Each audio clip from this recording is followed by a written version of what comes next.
प्यारे विद्यार्थियों, मैं एन.के. शर्मा माँ कल्याणिका पब्लिक स्कूल पेंड्रा से। आज हम पढ़ने वाले हैं कक्षा 10वीं का पहला चैप्टर उधो तुम हो बड़भागी, जिसके कवि हैं सूरदास जी। क्षितिज का ये पहला पाठ है काव्यखंड से। इस पाठ को पढ़ने से पहले बहुत आवश्यक है कि हम एक कवि के रूप में सूरदास जी का परिचय प्राप्त कर लें, उसके बाद हम इस कविता को पढ़ेंगे। हिंदी साहित्य जगत में कुछ कवियों को बहुत विशेष रूप से याद किया जाता है और जाना जाता है। उन्हीं में से एक महाकवि हुए हैं सूरदास जी, जो कि भक्ति काल के बहुत प्रसिद्ध कवि हुए हैं और कृष्ण भक्त के रूप में इन्होंने अनेकों अमर कविताओं की रचना की है, जो हिंदी साहित्य के लिए अजर और अमर माने जाते हैं। तो सूरदास जी का जन्म हम जानते हैं 1478 मथुरा के निकट रुनका नाम के एक गांव में हुआ और जीवन भर इन्होंने भगवान श्री कृष्ण की भक्ति की और भक्ति भी ऐसी भक्ति की, ऐसा माना जाता है कि ये नेत्रहीन थे, उसके बावजूद अपने मन की आंखों से इन्होंने सारा जीवन भगवान श्री कृष्ण के दर्शन किए, उनकी बाल लीलाओं का अनुभव किया और उसे अपनी भावनाओं को काव्य के रूप में लिखा। मूल रूप से ब्रज भाषा में इनकी कविताओं का संग्रह सूरसागर, सारावली में चित्रित है। इनकी मृत्यु सन 1583 में हुई, ऐसा माना जाता है। सूरदास जी ने जीवन भर श्री कृष्ण की भक्ति की और उनके बाल लीलाओं का वर्णन किया। इसी में से आज हम उधो तुम हो बड़भागी, ये हमारे चैप्टर के, हमारे काव्यखंड का प्रमुख चैप्टर है, इसके बारे में हम पढ़ेंगे। ये कविता मूल रूप से भ्रमर गीत से ली गई है, उधो तुम हो बड़भागी। तो चलिए प्रारंभ करते हैं आज की ये कविता, पहला चैप्टर सूरदास जी की कविता से। विद्यार्थियों, जैसा हम जानते हैं भगवान श्री कृष्ण की बाल लीलाओं में मुख्य रूप से उन्होंने जब वृंदावन को त्यागा और वृंदावन जब उन्होंने छोड़ा तो उन्होंने अपने गोपियों से, अपने साथियों से और सभी से ये एक उन्होंने अपना वचन दिया था कि मैं एक बार लौटकर जरूर आऊँगा आप सबसे मिलने के लिए। लेकिन जब वो मथुरा गए अपनी लीलाओं के तहत, मथुरा से फिर वे लौटकर कभी भी नहीं आए। और सूरदास जी ने उसी विरह को, क्योंकि श्रृंगार और वात्सल्य मुख्य रूप से केंद्र बिंदु रहे हैं सूरदास जी की कविता का, तो उसी विरह और निश्चल प्रेम का इस बहुत सुंदर वर्णन हमें इस भ्रमर गीत में मिलता है। 4 पदों को भ्रमर गीत से लिया गया है हमारी पाठ्य पुस्तक क्षितिज में। ये इसका संदर्भ है कि भगवान श्री कृष्ण स्वयं नहीं लौटते मथुरा से वापस, लेकिन उन्हें लगातार मथुरा से याद बनी रहती है अपने बाल गोपालों की, अपने मित्रों की, अपने सखों की, सखियों की। तो उन्होंने अपने सबसे प्रिय और सबसे समझदार, ज्ञानी माने जाने वाले उद्धव जी को अपना संदेश लेकर के वृंदावन के लिए रवाना किया और वृंदावन जाकर उन्होंने सभी गोपियों को और सभी लोगों को ये शिक्षा देने की प्रयास किया कि अब भगवान श्री कृष्ण जी के लिए बहुत ज़्यादा विलाप करके, रो करके अपना जीवन व्यर्थ ना करें, अपितु वे ज्ञान मार्ग की शिक्षा लें, ज्ञान मार्गी बने। एक ऐसा ज्ञान उन्होंने भेजा था, एक कहा जाए कृष्ण जी का संदेश लेकर वे आए थे कि भगवान श्री कृष्ण अब मथुरा से लौटने वाले नहीं हैं, इसलिए आप सब भी अपना जीवन आगे जिए और केवल उनका जो आप इंतजार कर रहे हैं उस इंतजार को त्याग दें। ये बातें किसी को अच्छी नहीं लगती और गोपियां खासकर, उन्हें तो बिल्कुल भी ये बातें पसंद नहीं आती, क्योंकि वे भगवान श्री कृष्ण से प्रेम करती थी। उसी प्रेम को इस चारों पद में बहुत अच्छे ढंग से सूरदास जी ने व्यक्त किया है। पहला पद है हमारा, उद्धव तुम हो बड़भागी। गोपियां भगवान श्री कृष्ण के उस संदेश को उद्धव जी के मुख से सुनती हैं और बड़ी निराश हो जाती हैं, और वो उद्धव जी से सीधे बात भी नहीं करना चाहती। उन्हें बिल्कुल ये ज्ञान की बातें पसंद नहीं आती। वो उद्धव जी से कुछ कहना चाहती हैं, उससे पहले ही वहां पर एक भंवरा आ जाता है।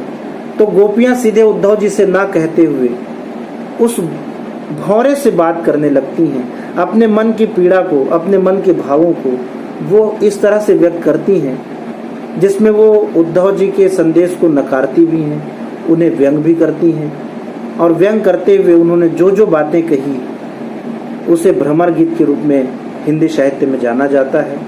इसका पहला पद है, गोपियां कहती हैं उद्धव जी से, उद्धव उद्धव तुम हो अति बड़भागी, अपरस रहत स्नेह तगाते नाहिन मन अनुरागी, पुर इनि पात रहत जल भीतर तारस देह न दागी, ज्यों जल माह तेल की गागरी, ज्यों जल माह तेल की गागरी, बूंद न ताको लागी, प्रीति नदी में पाऊं न बोरियो, दृष्टि न रूप परागी, सूरदास अबला हम भोरी, गुर चाटी ज्यों पागी, गुर चाटी ज्यों पागी। इसका अर्थ ये है कि भौरे से बात करते हुए उद्धव जी को व्यंग करती हुई गोपियां कहती हैं कि हे उद्धव जी, आप बड़े भाग्य वाले, आप बहुत ही भाग्यशाली हैं कि आप ने कभी किसी से प्रेम नहीं किया, किसी से सच्चा स्नेह आपको हुआ ही नहीं। अगर आपने कभी प्रेम किया होता या स्नेह किया होता तो आपको हमारी स्थिति का, हमारी पीड़ा का भान होता, आप हमारी पीड़ा को समझ सकते। आप बड़े भाग्य वाले हैं, आप तो बहुत ज्ञानी पुरुष हैं। ऐसा व्यंग करते हुए कहती हैं कि अपरस रहत स्नेह तगाते, आपने तो कभी किसी से प्रेम किया ही नहीं है, इसलिए आपके मन में अनुराग, प्रेम की जो भावना है वो कभी जागृत हुई ही नहीं। और चूंकि आपने कभी प्रेम किया नहीं, प्रेम की क्या भावनाएं होती हैं वो आपने कभी अनुभूति ही नहीं की है, उसका अनुभव ही आपको नहीं हुआ है, इसलिए आप बड़े भाग्य वाले हैं, इसीलिए आप बड़े खुश हैं। और अगर आपने भी कभी प्रेम किया होता, स्नेह किया होता, तो आप भी हमारी तरह दुखी होते। आगे वे कहती हैं कि आपका जीवन तो बिल्कुल पुरीन पात रहत जल भीतर तारस देह न त्यागी। पुरीन पात अर्थात कमल का जो पत्ता है, कमल का फूल जो हमेशा पानी के बीच में रहता है, आपका जीवन उस कमल के पत्ते के समान है जो जीवन भर जल में रहता है मगर जल से बिल्कुल विलग और अलग रहता है। उसी तरह आपका भी जीवन है कि आप भगवान श्री कृष्ण के नजदीक हैं, प्रेम के सागर के नजदीक हैं, अथाह सागर के, उसके बाद भी आपने प्रेम की नदी में पाँव नहीं डुबोया, इसलिए आप बड़े भाग्य वाले हैं। आपका जीवन कमल के पत्ते के समान है, जिसमें जल में रहकर भी जिस प्रकार कमल का पत्ता भीगता नहीं है, उसी तरह भगवान श्री कृष्ण के इतने नजदीक रहकर भी उनसे आपको प्रेम नहीं हुआ, इसलिए आप बड़े भाग्य वाले हैं। ज्यों जल माह तेल की गागरी, गोपियां आगे कहती हैं कि जिस प्रकार जल के भीतर तेल से सनी हुई मटकी या गागर होती है, उस पर जल का कोई प्रभाव नहीं पड़ता, एक भी बूंद जल की उस मटके को छू नहीं पाती, उसी प्रकार आपका जीवन है कि प्रेम की नदी के इतने नजदीक रहकर भी, प्रेम भगवान श्री कृष्ण प्रेम के सागर हैं, और इस सागर के इतना नजदीक रहकर भी उनकी सेवा करते हुए भी अगर उनके लिए आपके मन में प्रेम और भक्ति नहीं जागी तो आप बड़े भाग्य वाले हैं। हम इससे ज्यादा और क्या कहें। गोपियां अपने भावों को व्यक्त करते हुए आगे कहती हैं कि प्रीति नदी में पाऊं न बोरियो, दृष्टि न रूप परागी। आपने प्रेम के सागर में कभी अपने पैरों को नहीं भिगोया है, पैरों को कभी नहीं डुबोया है, आप उससे बिल्कुल अछूते रह गए हैं, इसलिए आपकी दृष्टि हमारे विरह पर नहीं जा सकती, आप हमारे मनोभावों को नहीं समझ सकते। सूरदास जी कहते हैं कि बहुत भावुक होकर, बहुत ही आत्मीय पलों को याद करते हुए गोपियां उद्धव जी से कहती हैं कि हे उद्धव जी, हम अबला बड़ी भोली, हम अबला हैं, शक्तिहीन हैं और बहुत भोली भाली हैं। आपकी बड़ी बड़ी ज्ञान की बातें और योग की शिक्षा हमारे समझ में नहीं आती। हम तो उस छोटी सी चींटी के भांति इस संसार में जी रही हैं, उस चींटी की तरह जी रही हैं जिसे थोड़ी सी मिठास मिल जाए उसके पूरे जीवन का पुण्य उतना ही होता है। हमें भी भगवान श्री कृष्ण के प्रेम में जो मिठास मिलती है वही हमारे जीवन का अंतिम लक्ष्य है और हमें कुछ भी नहीं चाहिए। इस प्रकार हम भोली भाली अबला हैं, हमें आपके ज्ञान की शिक्षा की आवश्यकता नहीं है, हमें तो भगवान श्री कृष्ण के भक्ति की आवश्यकता है। इस प्रकार गोपियां अपने निश्चल प्रेम का इस पहले पद में वर्णन करती हैं। भ्रमर गीत का दूसरा पद है जिसमें गोपियां अपनी बात आगे कहती हुई थोड़ी दुखी होती हैं और कहती हैं पुरानी बातों को याद करते हुए, मन की मन ही मांझ रही, मन की मन ही मांझ रही, कहिए जाई कौन पे उधो, कहिए जाई कौन पे उधो, ना ही परत कही। अवधि आधार आस आवन की, अवधि आधार आस आवन की, तन मन बिथा सही। अब इन जोग संदेशनी सुनी सुनी, अब इन जोग संदेशनी सुनी सुनी, बिरहिनी बिरह दही। चाहती हुती गुहारी जितही तैं, चाहती हुती गुहारी जितही तैं, उत तैं धार बही। सूरदास अब धीर धरही क्यों, मर्यादा न लही। सूरदास अब धीर धरही क्यों, मर्यादा न लही। इस पद में बहुत ही भावुक होकर उद्धव जी से गोपियां कहती हैं, बहुत निराश होकर के, कि हे उद्धव जी, हमारे भगवान श्री कृष्ण ने तो हमसे वादा किया था, हमें एक वचन दिया था कि मैं लौट कर अवश्य आऊंगा, लेकिन आज उन्होंने आपको योग और ज्ञान की बड़ी बड़ी बातें सिखाकर हमारे पास भेजा है, तो हम तो अपने आप को एक ठगी सी महसूस कर रही हैं।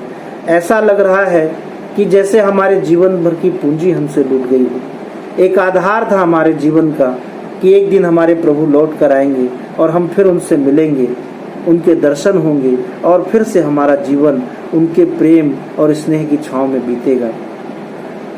इसे गोपियों ने इस तरह से व्यक्त किया अपने भावों को कि मन की मन ही मांझ रही, अर्थात हमारे मन की जो पीड़ा थी, मन के जो भाव थे, हमारे मन में ही दब कर रह गए।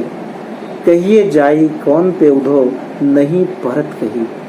अब ये बातें, अपने मन के भावों को हम किससे जाकर कहें? उद्धव जी, हम तो ये अब किसी से बता भी नहीं सकती, अब हम ये बात किसी से कह भी नहीं सकती। क्यों?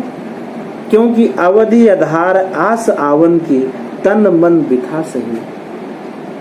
हम तो अभी तक ये जो व्यथा थी, विरह की जो वेदना थी, वो ये मान कर सह रहे थे कि एक न एक दिन भगवान श्री कृष्ण वापस आएंगे। तो उनके आने की जो आस थी, अवधि आधार आस आवन की आशा थी जो उनके आने की, कि एक निश्चित अवधि के बाद वो हमारे पास लौट आएंगे, ये आशा आज आपने तोड़ दी। जिस आने की आशा में हम अपने इस दुख को सह रहे थे, दुख की पीड़ा को सहन कर रहे थे, उनकी विरह वेदना को सह रहे थे, ये आस भी आज आपने आकर के तोड़ दी है। अब इन जोग संदेशनी सुनी सुनी, विरह विरहिनी दही। अब आपके जोग के संदेश को सुन करके, आपकी बातों को सुन करके, जैसे जैसे आप एक एक शब्द कहते हैं, वैसे वैसे हमारे विरह की अग्नि अर्थात हमारा दुख और तेज होता जा रहा है। क्योंकि आपके एक एक शब्द से हम ये समझने लगे हैं कि अब भगवान श्री कृष्ण कभी लौटकर वृंदावन नहीं लौटेंगे, हमारे पास नहीं आने वाले। तो एक उनके आने की जो आशा थी, जिस आशा में हम अपना जीवन जी रहे थे, उस आशा को भी आज आपने आकर तोड़ दिया है। और आपकी ये शिक्षा योग की हमें नहीं चाहिए। ये शिक्षा हमें तो और दुखी कर रही है, हमारे विरह की वेदना को बढ़ा रही है। सुनिए उद्धव जी, हम चाहें तो हम वहां जा सकती हैं मथुरा भगवान श्री कृष्ण के पास, लेकिन हमें अपनी मर्यादा का पता है। चाहती होती गुहारी जितही तय उत तय धार बही। जहां से ये प्रेम की धार बह रही है, हम वहां जा सकती हैं, लेकिन हमें अपनी मर्यादा का ज्ञान है। हमने भगवान श्री कृष्ण को वादा, जो उन्होंने वादा किया था, हमें उस पर एतबार है, हम उस पर कायम हैं कि वे एक दिन लौट कर जरूर आएंगे, और हमें उन पर पूरा विश्वास है। सूरदास अब धीर धरी हैं क्यों, मर्यादा ना लही। इन पंक्तियों का भाव यही है। फिर से गोपियां दुखी होती हैं और इस पद के अंत में कहती हैं कि हे सूरदास, हे उद्धव जी, ये जो एक मर्यादा थी हमारे जीवन की, एक आधार था हमारे जीवन का कि भगवान श्री कृष्ण जब भी आएंगे एक न एक दिन लौटेंगे, हमारे इस आधार को, इस मर्यादा को भी आपने भंग कर दिया। इसलिए हम बहुत दुखी हैं और आपके इस ज्ञान के संदेश की हमें आवश्यकता नहीं है। हम तो अपने प्रेम की भावना में ही मगन हैं, मस्त हैं और संतुष्ट हैं। तीसरा पद है। इस तीसरे पद में गोपियों का प्रेम और विरह की वेदना और तेज होती हुई प्रकट होती हैं। वो व्यंग करती हुई उद्धव जी से कहती हैं, हे उद्धव, हमारे हरि हारिल की लकड़ी, हमारे हरि हारिल की लकड़ी, मन क्रम वचन नंद नंदन उर, यह दृढ़ करी पकड़ी। जागत सोवत स्वप्न दिवस निसी, कान्ह कान्ह जकरी, सुनत जोग लागत ऐसो, ज्यों करुई ककरी। सूतो व्याधि हमको ले आए, सूतो व्याधि हमको ले आए, देखी सुनी न करी, यह तो सूर तिन्ही ले सौंपो, जिनके मन चकरी, जिनके मन चकरी। अर्थात इस पद में गोपियां अपनी अवस्था का वर्णन करते हुए कहती हैं कि सुनिए उद्धव जी, आप ये जो योग की शिक्षा लेकर आए हैं, हमें इसकी कोई आवश्यकता नहीं है। हमारे हरि अर्थात हमारे प्रभु, हमारे भगवान श्री कृष्ण हमारे लिए हारिल की लकड़ी के समान है। हारिल एक पक्षी है, एक पक्षी का नाम है, और उस पक्षी के हाथों में हमेशा एक लकड़ी होती है, और ऐसा कहा जाता है कि जीवन भर वो उस लकड़ी को थामे रहता है। वो लकड़ी उसके हाथ से तभी छूटती है जिस दिन उसके प्राणांत होते हैं, प्राणों का अंत होता है। अपने प्राणों से भी ज्यादा उस लकड़ी से वो पक्षी प्रेम करता है, स्नेह करता है, हमेशा उसे पकड़ कर और जकड़ कर रखता है। तो हमारे जो प्रभु है ना भगवान श्री कृष्ण, ये हमारे लिए उस हारिल की लकड़ी के समान है। और हम सोते जागते स्वप्न में उठते बैठते हमेशा भगवान श्री कृष्ण की भक्ति में उसी तरह लीन रहती हैं। और ये जो प्रेम है हमारा भगवान श्री कृष्ण के प्रति, ये इस जीवन में तो, इस शरीर के रहते तो हमसे न छूटेगा। जिस प्रकार हारिल पक्षी हमेशा अपने हाथ में लकड़ी को रखता है, उसी तरह हमारा मन क्रम वचन नंद नंदन उर, हमारे मन में क्रम वचन में नंद नंदन भगवान श्री कृष्ण जो बसे हुए हैं हमारे हृदय में, दृढ़ करी पकड़ी, बहुत दृढ़ता के साथ हमारे मन में हमने उन्हें बसाया हुआ, पकड़ा हुआ। जागत सोवत स्वप्न दिवस निसी, दिन और रात सोते जागते उठते बैठते कान कान जकरी। भगवान श्री कृष्ण का सुमिरन, उनका नाम, उनकी यादें ही हमारा जीवन का आधार है। इसे हम कभी छोड़ नहीं सकती। हमारी सांस सांस में भगवान श्री कृष्ण चलते हैं। तो अब आपने एक संदेश आकर हमें सुना दिया, और योग की शिक्षा ये सुनिए, ये जीवन है, ये दर्शन है, ये सब संदेश हमें अच्छा नहीं लगता। न ये संदेश हमारे किसी काम का है। सुनत जोग लागत है ऐसो। आप जो योग की शिक्षा हमें दे रहे हैं ना उद्धव जी, ये किस प्रकार लगता है हमें? ऐसो जो कड़वी ककड़ी, कड़वी ककड़ी के समान। ककड़ी एक फल जो अक्सर हम खाते हैं गर्मी के दिनों में, और वो कड़वापन जो होता है उसका, कड़वी जो ककड़ी आ जाती है जिसे हम तुरंत त्याग देते हैं, थूक देते हैं, फेंक देते हैं, त्याज्य होती है जो। तो हमारे लिए आपका जो योग का संदेश है उस कड़वी ककड़ी के समान है, जिसे हम ग्रहण नहीं कर सकते, जिससे हमें कोई आनंद की प्राप्ति नहीं हो रही, जिसमें हमें कोई रस नहीं मिल रहा। ऐसा निरस ज्ञान हमें नहीं चाहिए। हम तो अपने भगवान श्री कृष्ण की प्रेम और भक्ति में ही मस्त हैं, मगन हैं। वो आ जाएंगे तो भी अच्छा है, और नहीं आएंगे तो हम अपने प्राणों को उनके विरह में कृष्ण कृष्ण कहते हुए ही त्याग देंगे। लेकिन हमें कोई योग संदेश आपका नहीं सुनना। सूतों व्याधि हमको ले आए, व्याधि अर्थात बीमारी। आप तो हमारे लिए एक नई बीमारी लेकर आ गए हैं, देखी सुनी न करी, और हम ऐसी बीमारी को न कभी हमने देखा है, न सुना है, और न ही हम इस बीमारी को पकड़ना चाहते हैं। अर्थात हम आपके ज्ञान के संदेश को न सुनना चाहते हैं और न ही अपने जीवन में अपनाना चाहते हैं। ये बात आप जब लौटेंगे तो अपने राजा से भी कह देना। ऐसा व्यंग उद्धव जी को बार बार रोते हुए बिलखते हुए भ्रमर गीत के इस तीसरे पद के माध्यम से गोपियां कर रही हैं। वो कहती हैं कि सुनिए उद्धव जी, आप तो बहुत ज्ञानी हैं, बहुत भाग्य वाले हैं, जो भगवान श्री कृष्ण की सेवा का आपको अवसर मिल रहा है। आपने बहुत योग और ज्ञान की शिक्षा पाई हुई है, राजनीति में आप निपुण हैं।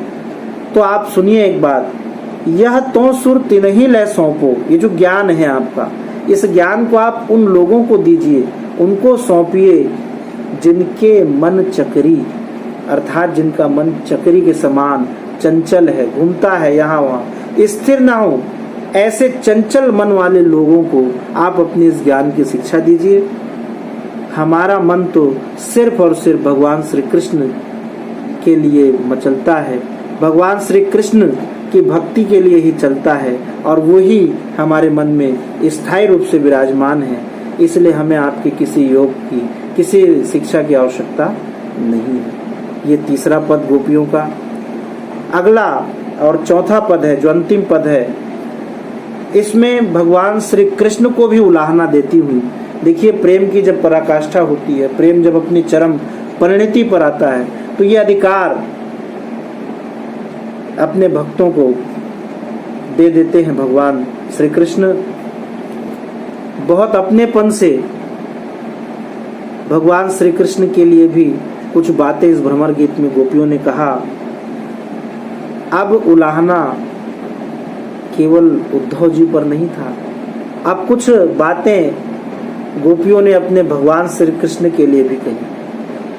अंतिम पद में उन्होंने कहा, हरि है राजनीति पढ़ी आए, हरि है राजनीति पढ़ी आए, समुझी बात कहत मधुकर के, समाचार सब पाए, एक अति चतुर होते पहले ही, अब गुरु ग्रंथ पढ़ाए, अब गुरु ग्रंथ पढ़ाए। बड़ी बुद्धि जो जानी उनकी, बड़ी बुद्धि जो जानी उनकी, जोग संदेश पठाए, उद्धव भले लोग आगे के, उद्धव भले लोग आगे के, परहित डोलत धाये। अब अपने मन फेर पाई हैं, चलत जो होते चुराए, ते क्यों अनीति करें आपुन, जे और अनीति छुड़ाए। राजधर्म, आगे राजधर्म की शिक्षा देती वो भोली भाली गोपियां। देखिए कितना सुंदर वर्णन है प्रेम के भाव में। गोपियां कहती हैं कि राजधर्म तो यह सूर, जो प्रजा न जाहि सताए।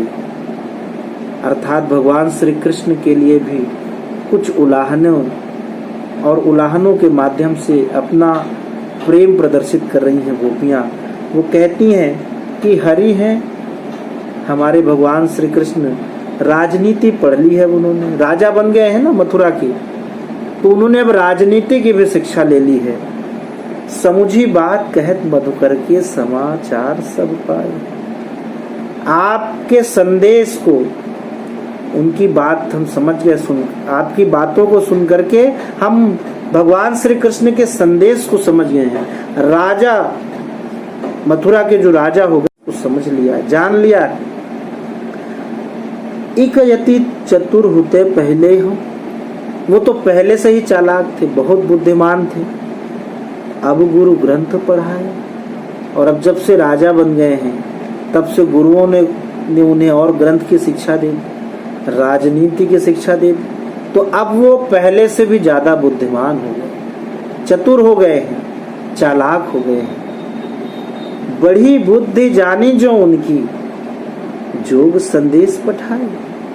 अब हमने समझ लिया कि राजा हो गए हैं हमारे श्री कृष्ण, उनकी बुद्धि बड़ी हो गई है, बढ़ गए हैं, पद में बढ़ गए हैं, बुद्धि में बड़े हो गए हैं। इसीलिए उन्होंने योग संदेश भेजा हमारे लिए आपके माध्यम से। उद्धव भले लोग आगे के, परहित डोलत धाये। हे उद्धव जी, पहले के लोग तो बड़े भोले भाले थे, जो उनका मन हमेशा एक ही जगह स्थिर रहता था। अब तो भगवान श्री कृष्ण ने यहाँ से जाकर राजनीति भी पढ़ ली है, लेकिन सुनिए, हम तो पुराने वही लोग हैं। अब अपने मन फेर पाई हैं। अब हम अपना मन कैसे फेरें? जब हमारे पास हमारा मन होगा तब तो। जाते जाते भगवान श्री कृष्ण ने हमारा मन ही ले लिया, हमारे मन को अपने साथ ले गए, हमारा चित्त चुरा लिया।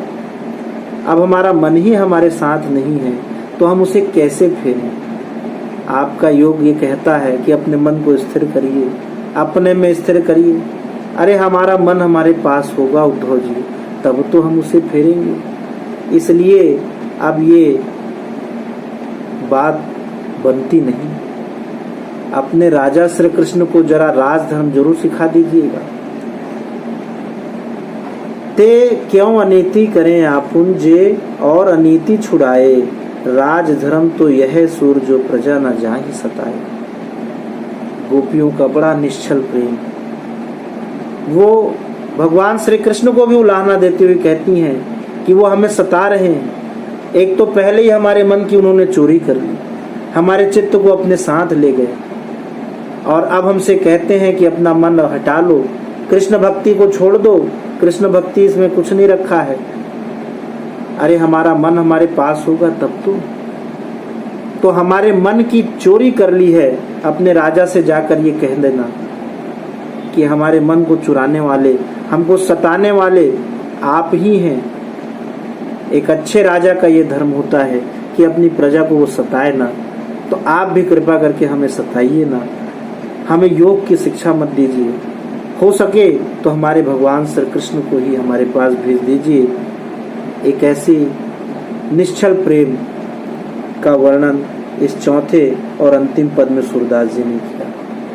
तो प्यारे बच्चों, ये था हमारा उद्धव तुम हो अति बड़भागी काव्य खंड का पहला चैप्टर, जिसमें गोपियों के निश्चल प्रेम का वर्णन है, जिसमें गोपियां भगवान श्री कृष्ण के लौट के आने की प्रतीक्षा कर रही हैं, लेकिन जब भगवान श्री कृष्ण नहीं लौटते और वो केवल उद्धव जी को, अपने एक दूत को भेज देते हैं, और वो कहते हैं कि अब मेरी प्रतीक्षा ना करें, मैंने अपने जिन कामों के लिए अवतार लिया है उन कामों में व्यस्त रहूंगा, अब मैं वापस वृंदावन नहीं आ सकता।